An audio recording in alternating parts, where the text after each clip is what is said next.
I don't know if you guys have watched my previous video where there was an article by Digital Foundry, which are legitimate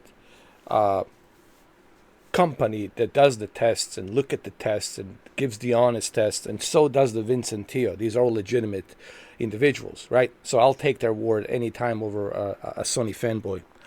So anyway, I had this one Sony fanboy comment on my previous video. I even pinned his comment stating that, Xbox is not capable of HDMI 2.1. It doesn't have the capabilities to do HDMI 2.1, when clearly it has 40 gigabits per second, which has been documented. It has 40 gigabits per second. That classifies it as HDMI 2.1. That means it can do 10-bit at 4K with 120 hertz variable refresh rate. And it can also output 10-bit HDR, while the Sony cannot. Sony, it's stuck at 32 gigabits per second, which is just below the minimum of what the HDMI 2.1 requires. The full HDMI 2.1, it's a 48 gigabits per second, right? Chipset. But the chipset on the PlayStation 5, it's only 32 gigabits per second, which is below minimum. So therefore, sadly, Sony cut some corners and they're stuck at 8-bit, not true 10-bit color palette. So that's going to give you a much shittier HDR on your beloved PlayStation games. Okay? While the Xbox Series X, it's 10-bit. Full 10-bit color palette with capabilities of 120 hertz, 4K, 10-bit, and Dolby Vision for gaming. That's why it has Dolby Vision for gaming. That's because it is capped at 40 gigabits per second, which is a minimum requirement. Listen to my words, minimum requirement for HDMI 2.1. So when some guy comes to my channel trying to tell me that Xbox Series X is not a HDMI 2.1, just go home, dude. Stop defending your PlayStation. Stop playing ping pong with me. Here, I made this video just for you so you can look at it, so you don't waste my damn freaking time playing ping pong with your stupid comments. Okay? This is a fact from Digital Foundry and HDTV Test. So what are you saying? You saying that the Digital Foundry and HDTV Test are full of it? Let's read this. Man, these Sony fanboys are the worst. If you're a Sony fanboy, don't come to my channel. You're not welcomed. Yeah, I'm going to say it publicly. If you're a Sony fanboy, please stay away from my channel. I don't want you. I don't need your toxic shit here. Take your toxic shit to Dreamcast guy or somebody else you want to suck up to. MBG, whatever the hell. My God. Jesus H. Christ, man. Don't blame me that your console sucks and it's a weak console. It's not even considered the next generation. Don't blame me for Sony lying about 8K. Don't blame me for Sony cutting the corners and lying to you. Blame Sony for cutting corners and lying to you. Jesus H. Christ in heavens, man. All right, so this is from HDTV Tests, okay?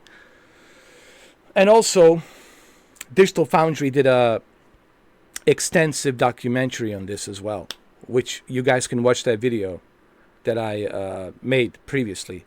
Technically, Xbox Series X shouldn't have a problem reaching an 8K resolution, true 8K resolution, because it has a minimum of 40 gigabits per second and required 10-bit HDR to be able to handle 8K 30. That's from Digital Foundry. That's not me saying. That's Digital Foundry saying. Fuck, man. These Sony fanboys. But anyway, let's read this article. We analyzed the HDMI 2... I'll even highlight this for you so you can read it, Sony fanboy. We analyzed the HDMI 2.1 output from the Sony PS5, PlayStation 5 console and found that the maximum bandwidth it can deliver either 4K 60 Hz or 4K 120 Hz in it currently 32 gigabits per second. which is lower than the 40 gigabits per second HDMI 2.1 bandwidth on the Xbox Series X. I wonder if this is related to there not being a variable refresh rate or ALLM, which are HDMI 2.1 features. And that's probably why you don't see VRR or ALLM, because it doesn't have the capabilities to reach minimum 2.1 features with 10-bit color palette. What the lower bandwidth means is that less color information is delivered when it's outputted at 120 Hertz. Someone who knows more than me, correct me, but I'm in real terms 99% of people won't be able to notice the difference between a 32 gigabit signal at 120 Hertz 422 and a 40 gigabit signal at 120 Hertz 44. Still, it would be great if it did support 40 gigabits. Hopefully that can be updated in the future. Okay, so people who say that the Xbox Series X doesn't have HDMI 2.1 are full of shit. Xbox Series X has minimum requirement of HDMI 2.1, which is the 40 gigabits per second. And yes, it can output true 8K if developers choose to do so. But developers don't choose to do so because they don't feel there's a lot of people out there who have 8K televisions because they're so expensive. So that's why they don't do 8K gaming. But technically, the whole point here is technically Xbox Series X has capabilities to output true 8K 30 FPS with true 10-bit color palette with Dolby Vision, because it supports 40 gigabit signal at 444.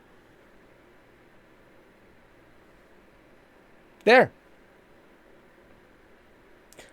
That's it. It's the end of the video. Anything else?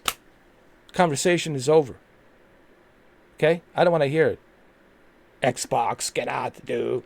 Because this is the video. Xbox Series X supports true 8K while PS5 fails, according to the expert. And this is coming from John Lineman.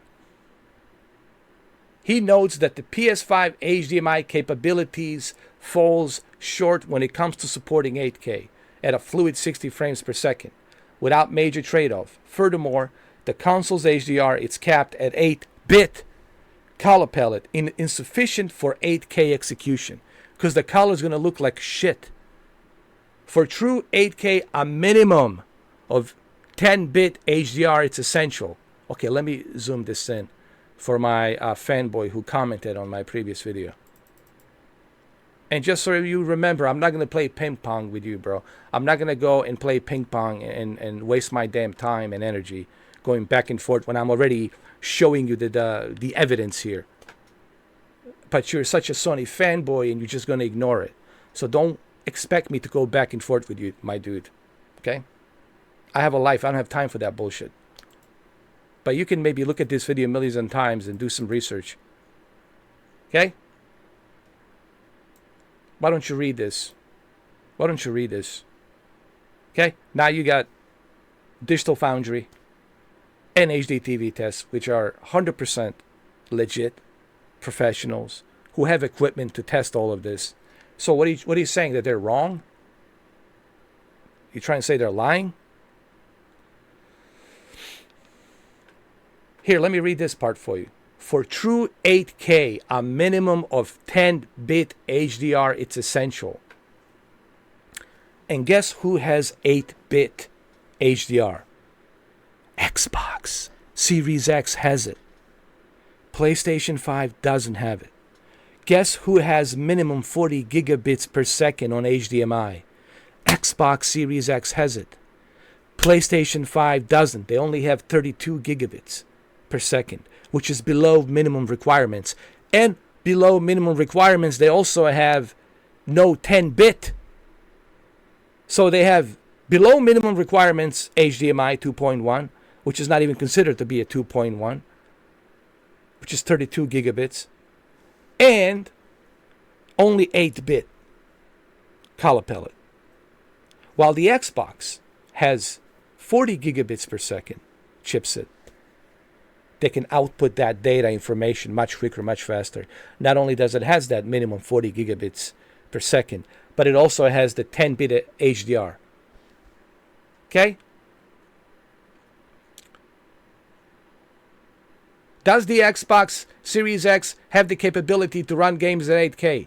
Theoretically, the Xbox Series X has the hardware capabilities to support 8K resolutions, particularly with its 10-bit HDR specification. All right? All right, this case is closed. Goodbye, Sony fanboy. Go and melt down some more. Melt down some more. You guys are really having a difficult 48 hours. I think it's been a difficult 7 days for you guys. And I think it's only going to get worse. It's only going to get worse. But don't blame me. Don't blame Phil Spencer. Blame Jim Ryan. Blame Herman Host. Blame Sony for lying to you. Blame Sony for putting a fake-ass 8K banner on your PlayStation 5 box. Blame Sony. Don't blame me. Don't blame us. Blame your Messiah. End of the video. Goodbye.